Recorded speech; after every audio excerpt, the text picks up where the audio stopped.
আজ আমি আপনাদের বানিয়ে দেখাবো পাঙ্গাস ট্যাংরার ঝালের রেসিপিটা একদম কম মশলায় এবং বাড়িতে থাকা শুধুমাত্র কয়েকটা মশলা দিয়েই আজকের আমি আপনাদের এই রেসিপিটা বানিয়ে দেখাবো। খেতে কিন্তু দারুণ স্বাদ। মাছের ঝাল কিন্তু সবাই মোটামুটি বাড়িতে বানিয়ে থাকে, তবে আজকের আমি যেই পদ্ধতিতে দেখাবো সেই পদ্ধতিতে রান্না করলে খেতে হবে অসাধারণ।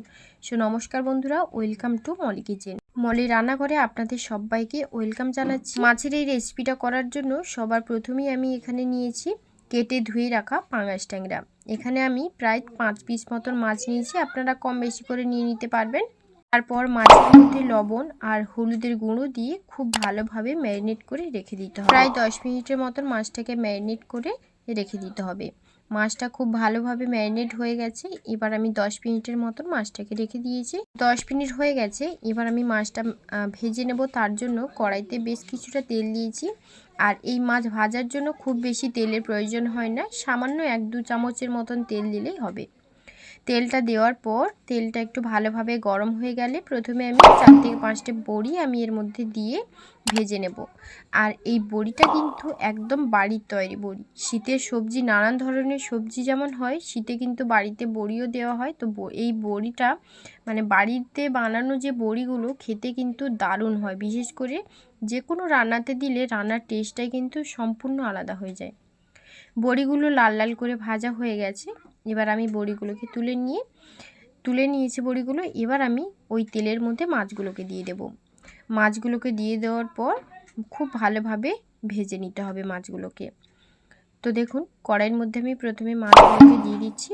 মাছগুলোকে দেওয়া হয়ে গেলে এক পিঠ প্রায় আমি 3 থেকে 4 মিনিট একদম মিডিয়াম ফ্লেমে খুব ভালোভাবে ভেজে নিচ্ছি। আর এটা একটু ঢাকনা লাগিয়ে দেব, কারণ এই মাছটা কিন্তু ভীষণ ফাটে।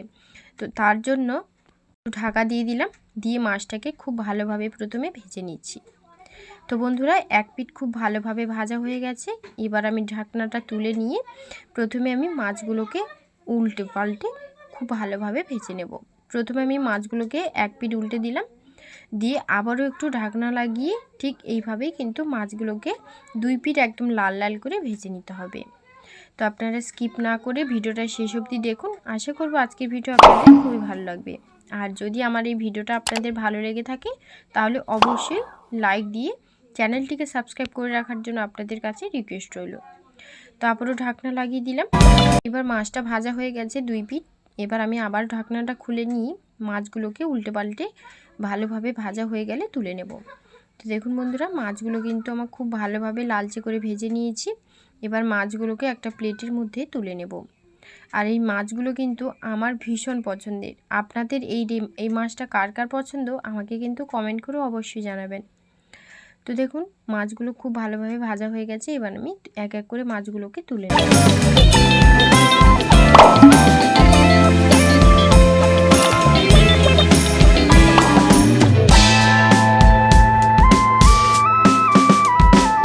মাছগুলো সব একটা প্লেটের মধ্যে তুলে নিয়েছি। আর দেখুন, মাছটা ভাজার পর তেলটা কতটা বেরিয়েছে।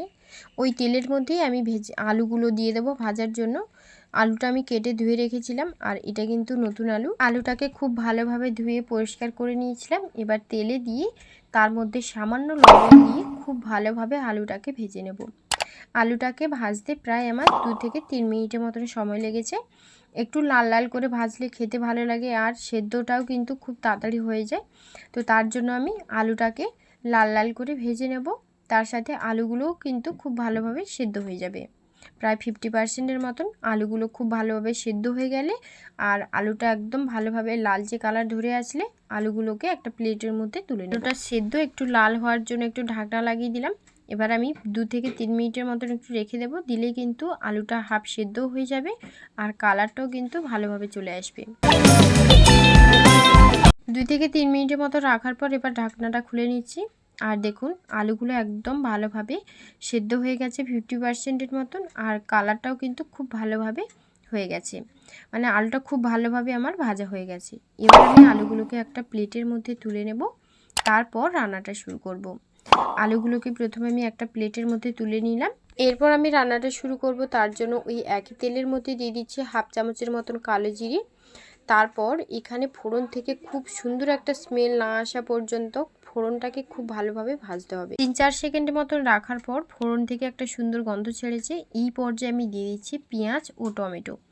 একটা মিডিয়াম সাইজের পেঁয়াজ, একটা মিডিয়াম সাইজের টমেটো কুচি করে কেটে রেখেছিলাম, দিয়ে দিলাম। এরপর পেঁয়াজ আর টমেটোটাকে খুব ভালোভাবে লালচে করে ভেজে নিতে হবে আর টমেটোটাকে খুব ভালোভাবে গলিয়ে নিতে হবে। টমেটোর জলটা যতক্ষণ না শুকাচ্ছে ততক্ষণ পর্যন্ত কিন্তু খুব ভালোভাবে ভাজতে হবে, না হলে কিন্তু রান্নার স্বাদ একদমই ভালো আসবে না। তাই আপনারা চেষ্টা করবেন টমেটোটা একদম ভালোভাবে গলিয়ে নেওয়ার আর টমেটোর জলটাকে একদম ভালোভাবে শুকিয়ে নেওয়ার, তাহলে কিন্তু রান্নার টেস্টটা সম্পূর্ণ আলাদা আসে। খুব ভালোভাবে টমেটোটাকে ভাজা হয়ে গেছে আর পেঁয়াজটাও কিন্তু খুব ভালোভাবে ভেজে নিয়েছি। এবার এই টমেটো আর পেঁয়াজের মধ্যে কিছু মশলা এখানে অ্যাড করব। তো তেমন ধরো আমি এখানে কিছু মশলা দিচ্ছি। প্রথমেই আমি এর মধ্যে দিয়ে দিচ্ছি আদা ও রসুন বাটা 1 চামচের মতন। আদা ও রসুন বাটা 1 চামচের মতন দেওয়া হয়ে গেলে খুব ভালোভাবে আদা ও রসুনটাকে আবারও কষিয়ে নিতে হবে। যতক্ষণ পর্যন্ত আদা রসুনের কাঁচা গন্ধ না যাচ্ছে ততক্ষণ পর্যন্ত আপনাকে খুব ভালোভাবে কষিয়ে নিতে হবে। আদা রসুনটাকে খুব ভালোভাবে কষিয়ে নেওয়া হয়ে গেলে একটা ভালো স্মেল বের হলে তখন আমি এই মশলার মধ্যে আবারও কিছু মশলা এর মধ্যে অ্যাড করব। প্রথমে দিচ্ছি লঙ্কা, পেঁয়াজ আর ধনে বাটা একসাথে দিয়ে দিলাম। 2 চামচের মতন দিয়েছি এখানে। আর এই রান্নাটা একটু ঝালঝালি খেতে ভালো লাগে, তার জন্য এখানে আমি 2 চামচের মতন মশলাটা এখানে অ্যাড করেছি। আপনারা ঝালের পরিমাণটা কম চাইলে কমও দিতে পারেন কিংবা বেশি খেতে চাইলে বেশিও দিতে পারেন। এবার মশলাটাকে খুব ভালোভাবে দিয়ে দিতে হবে। আমি এখানে যেহেতু লঙ্কা বেটে ব্যবহার করেছি, আপনারা চাইলে লঙ্কা গুঁড়োও দিতে পারেন কিংবা ধনে গুঁড়োও দিতে পারেন, সেক্ষেত্রে কোনো রকম অসুবিধে নেই। খুব ভালোভাবে মশলাটাকে এবার আমি কষিয়ে নেব। মশলাটা নিচে যাতে না লেগে যায় তার জন্য একটু জল দিয়ে দেব। জলটা দেওয়ার আগে কিছু মশলার মধ্যে অ্যাড করব, তারপর জল দেব। প্রথমে দিয়েছি লবণ, হলুদের গুঁড়ো, জিরের গুঁড়ো, তারপর দিয়ে দিচ্ছি জল। দেওয়ার পর এবার সব কিছু খুব ভালোভাবে কষিয়ে নিতে হবে আর জলটাকে একেবারে শুকিয়ে নিতে হবে। মশলাটা খুব ভালোভাবে কষিয়ে নিতে হবে, না হলে কিন্তু রান্নার টেস্ট একদম ভালো আসবে না। যে কোনো রান্নাতে আপনি যদি মশলাটা ভালোভাবে কষান তাহলে কিন্তু রান্নার টেস্ট সম্পূর্ণ আলাদা আসে। তাই চেষ্টা করবেন রান্নার টেস্টটা ভালো আসার জন্য মশলাটাকে খুব ভালোভাবে কষিয়ে নেওয়ার। আর যতক্ষণ পর্যন্ত মশলা থেকে তেল না ছাড়ছে ততক্ষণ পর্যন্ত মশলাটাকে ভালোভাবে একদম লো ফ্লেমে কষাতে থাকবেন, তাহলে কিন্তু রান্নার টেস্টটা সম্পূর্ণ আলাদা আসবে। লো ফ্লেমে রেখে ঢাকনা লাগিয়ে দিলাম প্রায় 2 মিনিটের মতন। এতে করে মশলাটা একেবারে ভালোভাবে জলটা শুকিয়েও যাবে আর মশলা থেকে তেলও ছেড়ে দেবে। ততক্ষণ একটু ঢাকনা লাগিয়ে রেখে দেব। 3 থেকে 4 মিনিট একদম লো ফ্লেমে ঢাকনা লাগিয়ে দিয়েছিলাম। এবার ঢাকনাটা খুলে মশলাটাকে আবার একটু কষিয়ে নিচ্ছি। আর মশলা থেকে দেখুন একদম তেল ছেড়ে দিয়েছে। তো আবারও একটু ঢাকনাটা লাগিয়ে দেব, যাতে অনেকটাই কিন্তু এখানে জল আছে। তো তার জন্য আবার একটু ঢাকনা লাগিয়ে দিলাম, দিয়ে 1 মিনিটের মতন রেখেছিলাম। এবার আবারও একটু ঢাকনা খুলে মশলাটাকে এবার খুব ভালোভাবে কষিয়ে নিচ্ছি। মশলাটাকে আর বেশি কষানোর দরকার নেই। 2-1 মিনিট কষানোর পর আলুগুলো এর মধ্যে দিয়ে দেব। ভেজে রাখা আলুগুলো এর মধ্যে দিয়ে দিলাম। দিয়ে দেওয়ার পর আলুর সাথে মশলাটাকে খুব ভালোভাবে আবার কষাতে হবে। এইভাবে রান্না যত কষাবেন, সবজির সাথে কিংবা মশলা যত কষাবেন ততই কিন্তু রান্নার স্বাদ খুব ভালো আসবে। মশলার সাথে আলুটাকে দেওয়ার পর খুব বেশি কষাবো না, প্রায় 1 থেকে 1.5 মিনিট মতন একটু ভালোভাবে কষিয়ে নেব একদম লো ফ্লেমে, লো টু মিডিয়াম ফ্লেমে। তারপর জল দিয়ে দেব। তো এই পর্যায়ে আমি এর মধ্যে দিয়ে দিচ্ছি ভাজা বড়িগুলো। ভাজা বড়িগুলো দেওয়ার পর আবারও একটু ভালোভাবে কষিয়ে নিই। আলুর সাথে মশলাটাকে খুব ভালোভাবে কষানো হয়ে গেছে। এই পর্যায়ে ঝোলের জন্য জল দিয়ে দিচ্ছি। যেহেতু আমার আলুটা ভাজার সময় অনেকটাই আলু সেদ্ধ হয়ে গেছে, এবার আলুটা কষার সময় কিন্তু অনেকটাই আলু সেদ্ধ হয়ে গেছে, তার জন্য আমি এখানে কিন্তু বেশি জল দিলাম না। আর এটা যেহেতু আমি একটু মাখো মাখো রান্নাটা করব, তার জন্য বেশি জল দিলাম না। আপনারা যদি ঝোল খেতে বেশি পছন্দ করেন তাহলে আর একটু সামান্য জল দিয়ে দিতে পারেন। জলটা দেওয়া হয়ে গেলে একটু নাড়াচাড়া দিয়ে নিই, ঢাকনা লাগিয়ে দিচ্ছি ঝোলটা ফুটে ওঠার জন্য। দেখুন ঝোল কিন্তু খুব ভালোভাবে ফুটে উঠে গেছে। এবার আমি মাছগুলো দিয়ে দেব। মাছটা দিয়ে দেওয়ার পর আবারও ঢাকনা লাগিয়ে দেব। ঝোলের মধ্যে মাছগুলো সব দেওয়া হয়ে গেছে। এবার ঢাকনা বন্ধ করে 4 থেকে 5 মিনিট একদম মিডিয়াম টু হাই ফ্লেমে রেখে দিতে হবে, তাহলে কিন্তু রান্নাটা একেবারেই কমপ্লিট হয়ে যাবে। তো বন্ধুরা, আপনাদের 4 থেকে 5 মিনিট পর এখন আমি আপনাদেরকে দেখাচ্ছি। দেখুন রান্নাটা দেখতে কতটা সুন্দর হয়েছে আর কালারটা কি সুন্দর এসছে, একবার দেখুন। এই রান্নাটা মাখো মাখোই খেতে কিন্তু সবথেকে বেশি ভালো লাগে। আপনারা এইভাবে একবার করে খেয়ে দেখবেন, দারুণ লাগে খেতে। আলুগুলো খুব ভালোভাবে সিদ্ধ হয়ে গেছে।